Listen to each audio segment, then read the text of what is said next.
Dominine cerebrarum, et vocos et lets tuos, dirigemi, dirigemi, dirigemi. रात के घने अंधेरे में जनरल रूट अपने टेंट में लूसीफर की पूजा में व्यस्त था। उसके चेहरे पर जीत का घमंड साफ दिखाई दे रहा था। उसके सामने कई कैंडल्स जल रही थी। Domine cerebrarum et vocos et lets tuos, dirigemi, dirigemi, dirigemi. अचानक दूर गूंज उठी उस चीख से रूट का ध्यान टूट गया और वो गुस्से से भड़क उठा। ये स्क्रीम किधर से आई? मेरी प्रेयर्स में डिस्टर्बेंस डाल दिया। देखना पड़ेगा। Corporal Anderson. Yes, General, sir. आपने बुलाया? Did you not hear that scream, Corporal? I did, sir. Sir?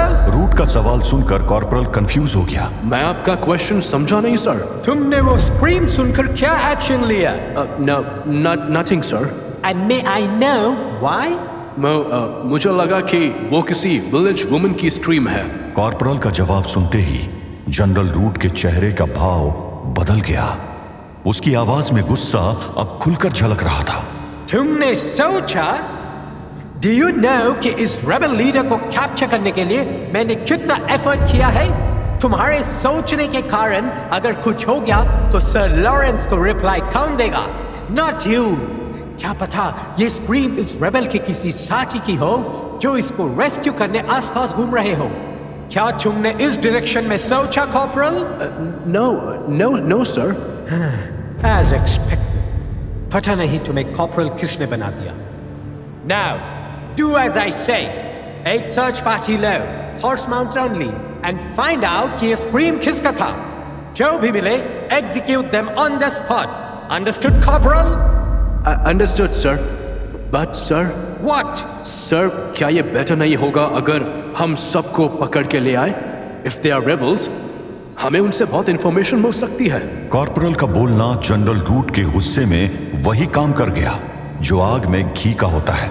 अगले ही पल जनरल रूट ने कॉर्पोरल का कॉलर पकड़कर उसे अपनी तरफ खींच लिया। विलेजर हो या कोई रेबल, मुझे कोई फर्क नहीं पड़ता। मैं एक स्पेशल रेबल को कैप्चर करके ले जा रहा हूं and I will take no chances and that means no risk whatsoever. Is that clear, Corporal Anderson? It better be clear. And now listen. अगली बार मुझे कोई एडवाइस देने से पहले 10 बार सोचना। Because next time अगर तुमने मुझे कोई यूजलेस एडवाइस दी तो मैं तुम्हें अपना वो डार्क साइड दिखाऊंगा जिसको तुम ना ही जाने तो अच्छा होगा। Now go and do as I command. Yes, General. मैं अभी जाता हूँ। कॉर्पोरल एंडरसन तुरंत ही वहां से निकल गया। जनरल रूट वापस अपने टेंट में चला गया, इस बात से अनजान कि उसका शक सही था। वो चीख ड्रैकुला को बचाने निकली अनीता की थी, जो इस समय जमीन पर बैठकर बुदबुदा रही थी। क्या हो रहा है मुझे? ये सब क्या हो रहा है? अनीता अभी तक खुद को संभाल नहीं पाई थी। उसके सर में अभी भी हल्का दर्द बना हुआ था और वो कुछ समझने की कोशिश कर रही थी। मैंने जो देखा उसका क्या मतलब हो सकता है? कौन थी वो परछाइयां? ओमकार और फ्रांसिस अब तक दौड़कर अनीता के पास पहुंच चुके थे और उसे संभालने की कोशिश कर रहे थे। शांत हो जाइए अनीता जी, खुद को संभालिए। This was not good, Omkar. ये अच्छा नहीं हुआ। कहीं मिस अनीता की ये स्क्रीम रूट के कैंप तक ना पहुंच गई हो। फ्रांसिस की बात सुनते ही ओमकार तुरंत जमीन पर लेट गया और जमीन पर कान लगाकर मानो कुछ सुनने की कोशिश करने लगा। ओमकार, तुम क्या कर रहा है? चुप रहो पादरी, मुझे सुनने दो। अगले ही पल ओमकार ऐसे उछलकर खड़ा हो गया मानो उसके पैरों के नीचे स्प्रिंग लगी हो। उसके चेहरे पर चिंता साफ झलक रही थी। हमें चलना होगा, तुरंत निकलना होगा यहाँ से। क्या हुआ ओमकार? तुम इतना पैनिक क्यों? मतलब घबरा क्यों रहा है? कुछ महसूस हुआ, जमीन हिल रही है। यह आवाज, ये कंपन घोड़ों के आने की है। कोई इस तरफ आ रहा है, शायद कुछ घुड़सवार। ये जरूर रूट के सैनिक होंगे पादरी। हमें निकलना होगा तुरंत। ओह नो, इसका मतलब अनीता की स्क्रीम रूट तक पहुंच गई। Now what? पादरी, अनीता जी, हमें यह जगह तुरंत छोड़नी होगी, जल्दी। इससे पहले कि वो हम तक पहुंच जाए। जल्दी। अनीता अभी तक सर पकड़कर बैठी हुई थी। उसका दिमाग बिल्कुल भी काम नहीं कर रहा था। लेकिन मेरा सर दर्द हो रहा है। मैं कैसे? अनीता जी, अगर हम अभी नहीं भागे तो ये हमें पकड़ लेंगे या फिर मार डालेंगे। ऐसे में ड्रैकुला को कौन बचाएगा? इसीलिए हिम्मत कीजिए, ड्रैकुला की खातिर ही सही। उठिए, वक्त बहुत कम है। ड्रैकुला का नाम सुनते ही मानो अनीता के अंदर जान आ गई और वो हिम्मत करके ऐसे उठ खड़ी हुई जैसे कि उसको कुछ हुआ ही ना हो। अनीता के उठते ही तीनों पास आती घोड़ों की आवाज की उल्टी दिशा में भाग खड़े हुए। तीनों एक साथ भाग रहे थे। उनके दिल तेज धड़क रहे थे और हर एक कदम के साथ घोड़ों की आवाज करीब आती जा रही थी। फ्रांसिस बार बार पीछे मुड़कर देख रहा था जैसे मौत उन्हें पकड़ने आ रही हो।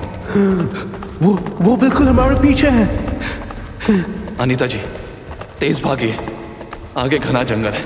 अगर हम वहां पहुंच गए तो बचने की संभावना बढ़ जाएगी। उनके रास्ते में हर जगह रुकावट थी, पत्थर, कंकड़ और पेड़ों की झाड़ियां। ओमकार और फ्रांसिस अनीता को संभालते हुए भाग रहे थे, लेकिन उनका विश्वास हर कदम के साथ कम होता जा रहा था। मुझसे और नहीं हो रहा। घोड़ों की टापों की आवाजें अब बहुत करीब आ चुकी थी और जंगल तक पहुंचना अब असंभव लग रहा था। तभी अनीता दौड़ते दौड़ते गिर पड़ी।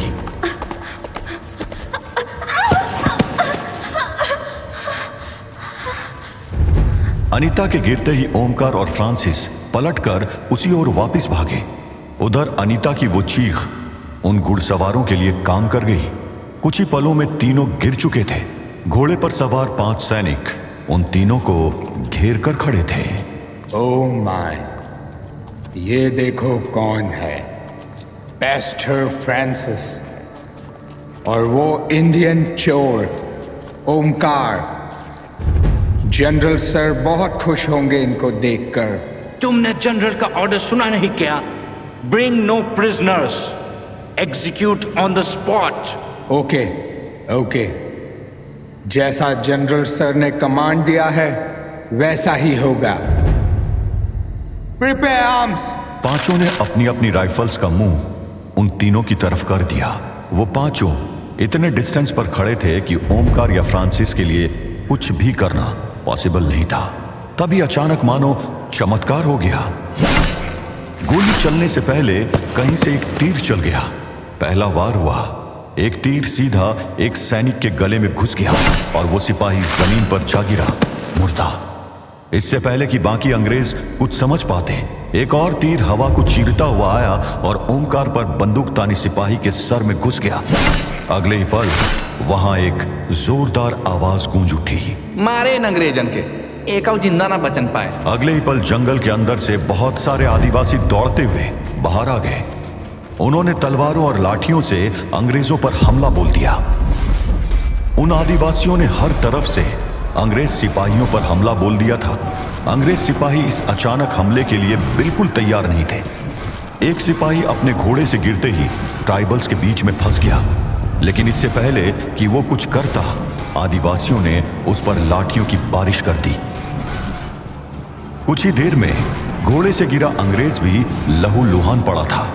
अब बस 2 सैनिक बचे थे, लेकिन उनके भी हाथों से उनकी राइफल्स गिर चुकी थी। वो निकलकर भागने की कोशिश कर रहे थे, लेकिन आदिवासियों ने उन्हें बुरी तरह से घेर रखा था। अरे गिरावा इन अंग्रेजन फुटपन का, इनका घोड़ा हमरे काम आई। उस आदिवासियों के कहने भर की देर थी कि दोनों अंग्रेज अपने अपने घोड़ों से नीचे आ चुके थे। एक सिपाही ने अपनी तलवार निकालकर वार करने की कोशिश की, लेकिन उसका वार होने से पहले ही कई आदिवासियों ने अपनी तलवारें उसके जिस्म में घुसा दी थी। ये नजारा देखकर आखिरी बचे अंग्रेज ने हथियार डाल दिया और गिड़गिड़ाने लगा, लेट मी गो प्लीज, मेरा सब सोना ले लो। लेकिन वो आदिवासी तो मानो खून के प्यासे थे। उन्होंने उस पर कोई दया नहीं दिखाई और अपनी कटारों से उस पर इतने वार किए कि गिनना मुश्किल था।